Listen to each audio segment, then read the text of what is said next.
अवधूत चिंतन श्री गुरुदेव दत्त श्री स्वामी समर्थ आपल्या माझ्या चॅनलमध्ये स्वागत आहे। तर आज आपण भोगी आणि संक्रांती विषयी काही माहिती जाणून घेणार आहोत। संक्रांतीच्या एक दिवस आधी भोगी हा सण साजरा केला जातो। नवीन वर्षातील पहिला सण म्हणून मकर संक्रांती साजरी केली जाते आणि ही मकर संक्रांत वेगवेगळ्या गावांमध्ये वेगवेगळ्या नावांनी ओळखली जाते आणि तिकडच्या पद्धतीने ती साजरी केली जाते। वेगवेगळ्या राज्यांच्या त्या संस्कृतीप्रमाणे मकर संक्रांती साजरी केली जाते। तर संक्रांतीच्या एक दिवस अगोदर येते ती म्हणजे भोगी। तर भोगी विषयी एक म्हण आहे, न खाई भोगी तो सदा रोगी। म्हणजेच जो भोगीचा उपभोग घेत नाही तो सदा रोगीच राहतो आयुष्यामध्ये, असं त्याचं म्हण आहे। तर ही म्हण आपण आपल्या वाडवडिलांकडून ऐकलीच असेल बऱ्याच वेळा, अगदी लहानपणापासून। उपभोगाचा सण म्हणून भोगी साजरी केली जाते। या दिवशी जुन्या वाईट गोष्टींचा त्याग करावा, आरोग्यपूर्ण जीवन जगण्यासाठी भोगी साजरी करावी।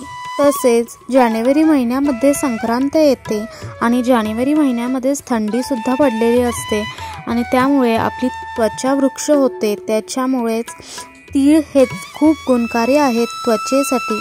म्हणूनच तीळ आंघोळीच्या पाण्यामध्ये टाकून त्याने आंघोळ केली जाते, कारण तिळामध्ये असलेले तेल ते आपल्या त्वचेला मुलायम ठेवतं, हे त्यामागचं कारण असावं।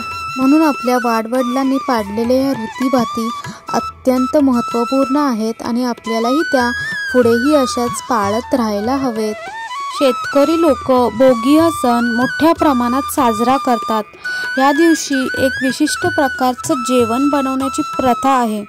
तर जेवणामध्ये बाजरीची भाकरी, मिक्स भाज्यांची भाजी ज्याला ठेंगट असे म्हणतात, आणि वांग्याचं भरीत, त्याचबरोबर दही भात, राळ्यांचा भात आणि वेगवेगळ्या प्रकारच्या चटण्या यांचा नैवेद्य दाखवला जातो। आणि या सर्वांबरोबर गोड म्हणून तीळ आणि गूळ एकत्र करून जे तिळगुळाचे लाडू बनवले जातात, असा हा वैशिष्ट्यपूर्ण नैवेद्य आजच्या दिवशी दाखवला जातो आणि ते सर्व एकत्र येऊन, घरातले सदस्य एकत्र येऊन त्याचा उपभोग घेतात। तर या थंडीच्या दिवसांमध्ये या सर्व गरम गोष्टी ज्या आहेत, जसं की तीळ असो किंवा मिक्स भाज्यांची भाजी आणि बाजरी, ह्या गोष्टी गरम असतात आणि ते आपल्या शरीराला ऊर्जा देण्यासाठी हा सर्व सण साजरा करावा अशी प्रथा असावी। म्हणून आपल्या संस्कृतीमध्ये थंडीच्या दिवसांमध्ये गरम गोष्टी खाल्ल्या जाव्यात, म्हणून हे सण साजरे करावेत। थंडी आणि भोगी या दोन्हीचं औचित्य साधून भोगीची ती मिक्स भाजी बनवण्याची प्रथा असावी। भोगीची भाजी ही वैशिष्ट्यपूर्ण पद्धतीने बनवण्याची प्रथा आहे। सर्वत्र आपण जर पाहिलं तर वेगवेगळ्या पद्धतीने ती भाजी बनवली जाते, पण त्याच्यामध्ये मिक्स भाज्या घातल्या जातात, हे मात्र सर्वत्र सेमच आहे। तर त्याच्यामध्ये गाजर, मटार, वांगी, बटाटे, पाल्याच्या शेंगा, गाजर, शेवगा, घेवडा, तर ह्या सर्व प्रकारच्या भाज्या एकत्र करून त्याच्यामध्ये तिळाचा कूट घातला जातो आणि अशा पद्धतीने ही भाजी बनवली जाते। त्याचबरोबर वांग्याचं भरीत, कोशिंबीर, भात हे सर्व काही एकत्र बनवलं जातं आणि या सर्वांबरोबर जी असते भाकरी, ती असते बाजरीची भाकरी आणि त्याच्यावर देखील आजच्या दिवशी तीळ लावून ती भाकरी बनवली जाते। तर आपल्या या हिंदू संस्कृतीमध्ये आपले सर्व काही सणवार आपल्या आरोग्याच्या दृष्टीनेच उपयोगी पडतील असेच बनवलेले आहेत। भोगी आणि संक्रांती दिवशी जितका तिळांचा उपयोग करता येईल तितका केला जातो।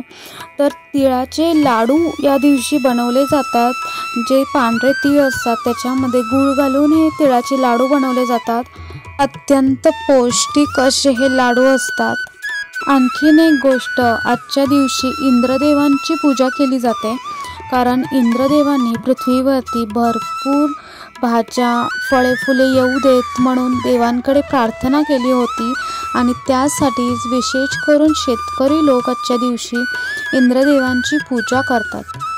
तर आजच्या दिवशी काही ठिकाणी पतंग देखील उडवण्याची प्रथा आहे आणि त्यामुळेच काही ठिकाणी पतंग उडवण्याची स्पर्धा देखील पाहायला मिळतात। तर आपण सर्वांनी मिळून भोगीचा आनंद घेऊयात आणि संक्रांती उत्सव साजरा करूयात। सर्वांना भोगीच्या आणि मकर संक्रांतीच्या खूप खूप शुभेच्छा।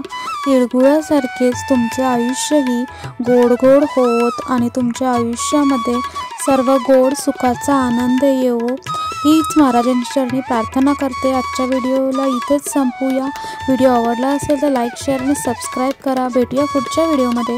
श्री स्वामी समर्थ।